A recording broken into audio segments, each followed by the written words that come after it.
He rises out of the crypt. I'm ready. Okay, men's and women's tennis. The second annual American Conference Individual Tennis Championships. That starts on Thursday, and it's in Tulsa this year. Soccer is home on Thursday, hosting East Carolina. Friday, volleyball is home, hosting UTSA. Swimming and diving is hosting their Fall Splash 2-day event on Friday and Saturday. The big event, of course, Friday night is the Hall of Fame induction ceremony, which is at 6 o'clock. And then that group will be honored again on the field Saturday at the football game. Saturday, also golf is on the road. They're at the Stillwood Collegiate Invitational. Tim's at their last event of the fall. So it wraps up what's been a very successful fall for them to this point. Sunday, we have volleyball with Tulane here at 1 o'clock. And also on Sunday, baseball has their second and final exhibition game, hosting McLennan Junior College at noon at Reckling Park. So that is your list of a very busy schedule for this week. Coach will be up in a little bit.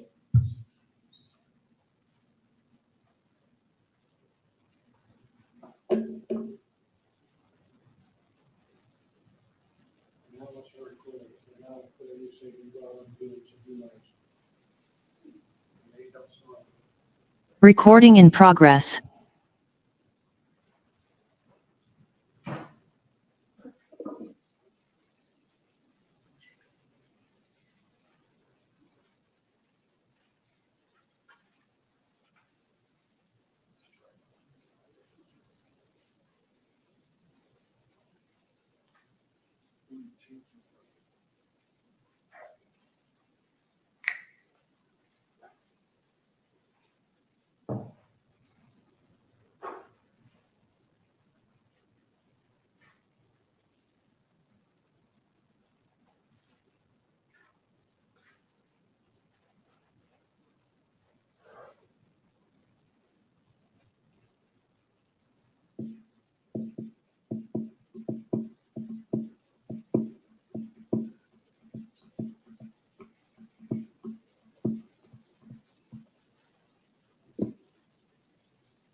Good afternoon, everybody. How are we? It's good to see you. You stay seated. Oh, that's something you stay seated. How are we? Everybody good? We good? Welcome back. Welcome back. You ready? We are ready to go. We got Steve Elbert's online, and then JP will be joining us shortly. He's recording Hall of Fame videos. Okay, gotcha. So We can do that. Yeah, all right. So, yeah, well, welcome everybody. Good to have our press conference back up and running, right? Game week again. I don't know if you missed me or not in the week we were out, but I missed you guys and happy to be here. So with that, I'll just say, the bye week, serves some of the purposes that you always want them to serve, right? I think in any program, your goals are when you get to that opportunity, can you get healthier? In the areas of the program you need to reset, can you do that? And then can you take the next steps and grow the program during bye week? So I think parts and pieces of all that, we're able to get, some of that done. But probably really more depends on the area and where the health of the program was, depending on how much we could grow or not grow. So with that, as we're back here to UConn week, I'll open up the questions as we prepare for UConn, and they're off to certainly a great start. They've done a phenomenal job. They're coached incredibly well. They play hard and they believe, right? They play with a lot of determination, and you see that on every snap. So what questions would you guys have? Because we'll start with bye week and last time we chatted in front of a microphone, you said y'all were going to fix some things going forward. Anything you learned during the bye week, any adjustments you've made to do that? Well, I think the first thing you learn is, the kind of players that you're working with and you're surrounded with. And what I'm incredibly proud of is how our guys showed back up the next day. We've put it behind us, and I won't spend a lot of time talking about that. I'll spend the time talking about, what we've done since. And, the best way to make adjustments or fix anything is to show back up to work, right? Nothing gets accomplished without work.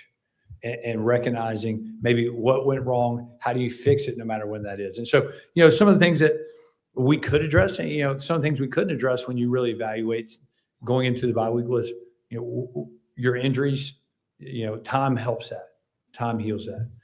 And that the time off has helped some of that in some of our rooms, not all of them. So, you're a little bit handcuffed there. But what you are able to get is some of those young guys who had to be thrust into a Saturday game experience on the road that weren't ready for that because they hadn't had live, reps. You got more time to prepare them for that opportunity. So prepared that way. And then, you got to tackle better, right? Things we talk, you got to block better. And those are two fundamental things of football that will never change. And those are things that we worked on the entire bye week, as we prepare for our next opponent. And, we'll really find out when we step on the field the next time, if the work pays off. I'm going to tell you, I'm really excited about the work that we got done. I anticipate that you'll see a much different football team when we step on the field Saturday against UConn. And then when you look ahead at UConn, you got a pretty good quarterback. What else with that offense kind of jumps off at you?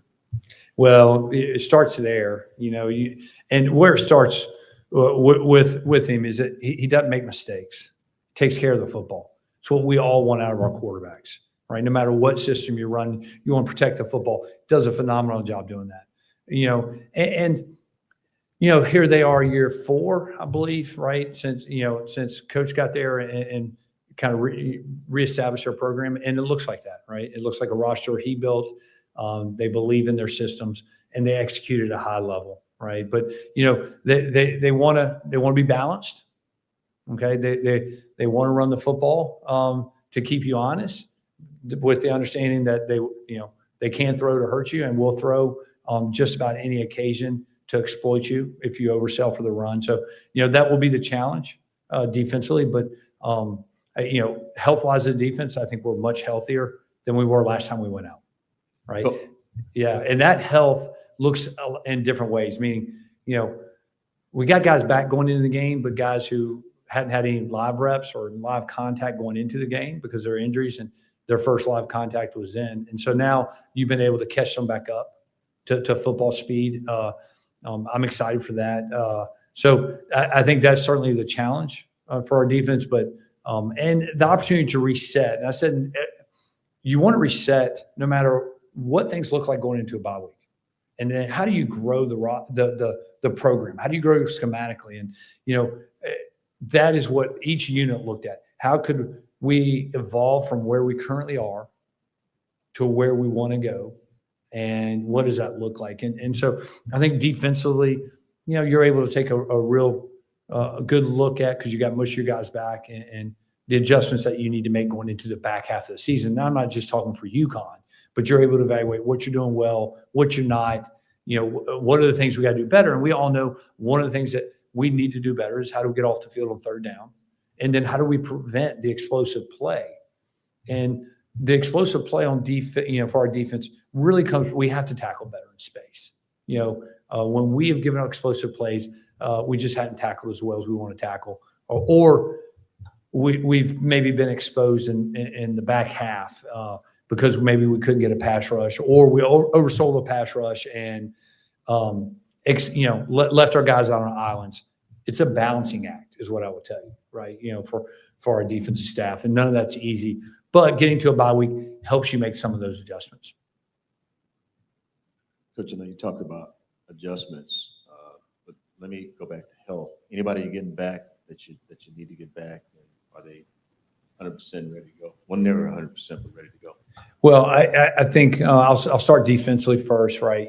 We're able to get both our safeties back going into UTSA, but had been out for numerous weeks, and Jack, right, and Hook, and that frees up Marcus and Peyton to do some things, right? Now that they're all back healthy, and Jack's still playing, with some type of apparatus on his hand, right? I'm not sure from day to day, but he's back fully healthy. They've all been practicing, and having that group of safeties back together interacting certainly gives a lot of confidence to I know Coach K and what they're capable of doing, and that maybe they haven't been able to do, right? And so that is good, right? Offensively, we're getting there. It hasn't come as quickly as you'd like to think, right? But some guy, there's a lot of day-to-day guys, meaning they're closer, okay, on that group of list when you look at our injury report. So I can't speak holistically like, yes, he's going to be 100% to go. He's going to be 100% to go. But looking at our injury list this morning, there's a lot of day-to-day lists now, which has come a long ways from 2 weeks ago when there's a lot of guys out. All right, so we're getting healthy,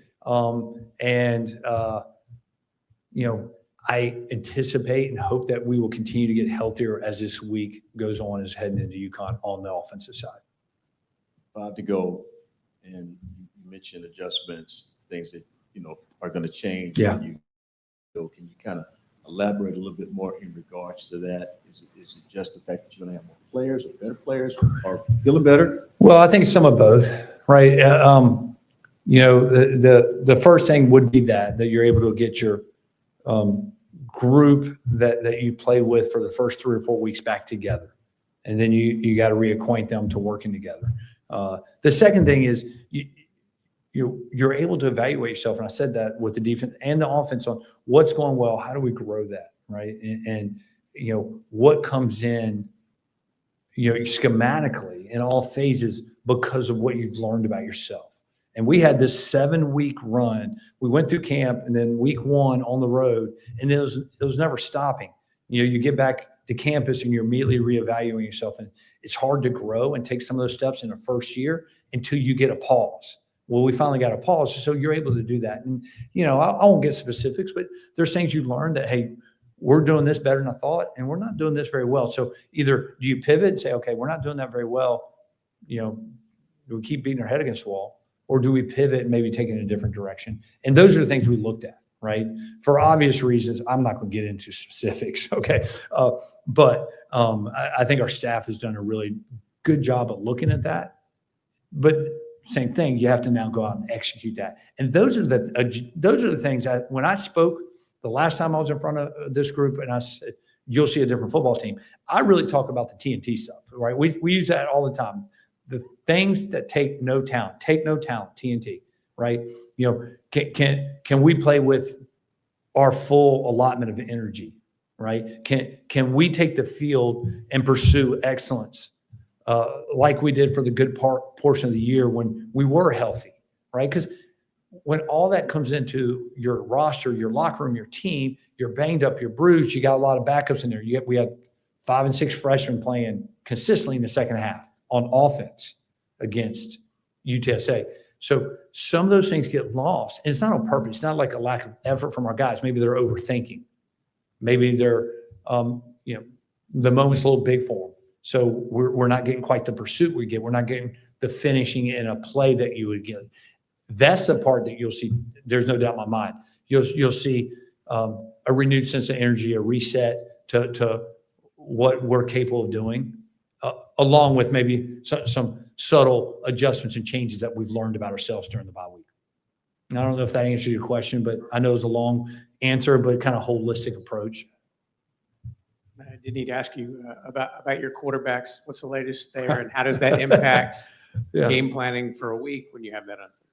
I think that's very unique. There's without mentioning specific names right now, I'll just say there's all of them have some type of day-to-day with this, with whatever they're dealing with underneath their name. And so whatever that looks like, maybe it inhibits one of them from doing something, but another one can do something. You could see multiple quarterbacks in a game because of what they're capable of health-wise. I won't know that, and probably until we get closer to the end of the week, right? Because I think we've seen a really nice time and presence of healing and bodies feeling better over this last 10 days.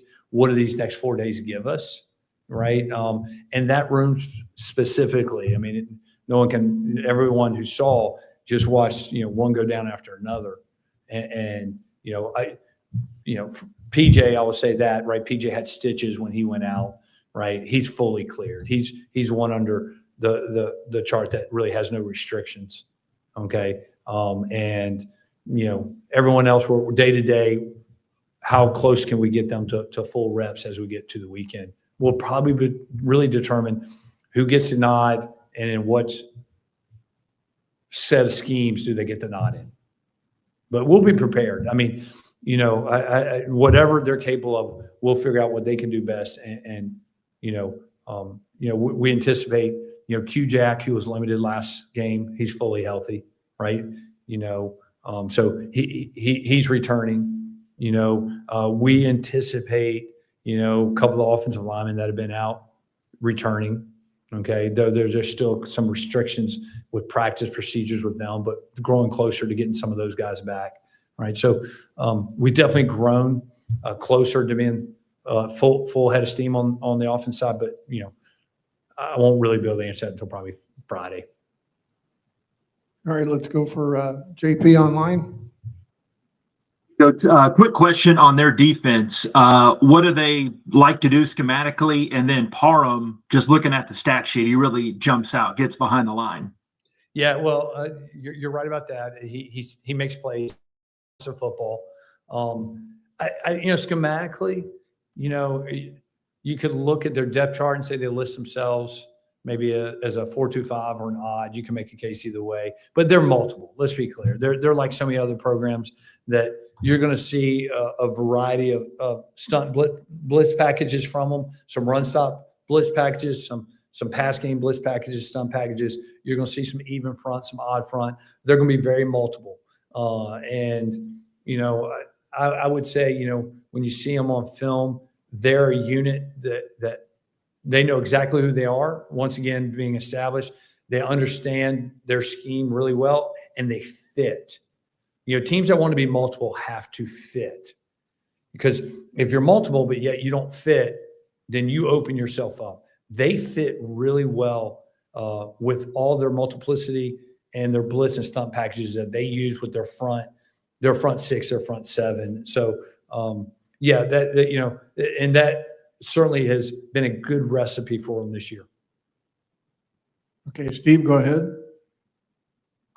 Hey, Coach, your defense was playing pretty well up until that UTSA game. Didn't allow 30 points defensively all season. So when you have a game like that, what do you do to reset?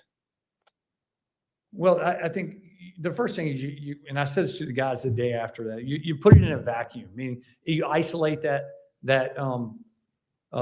Saturday, that game, you dissect it, but you don't keep ripping open the scab either. Right. We've proven that we're a really good defense. We've played really good defense all year.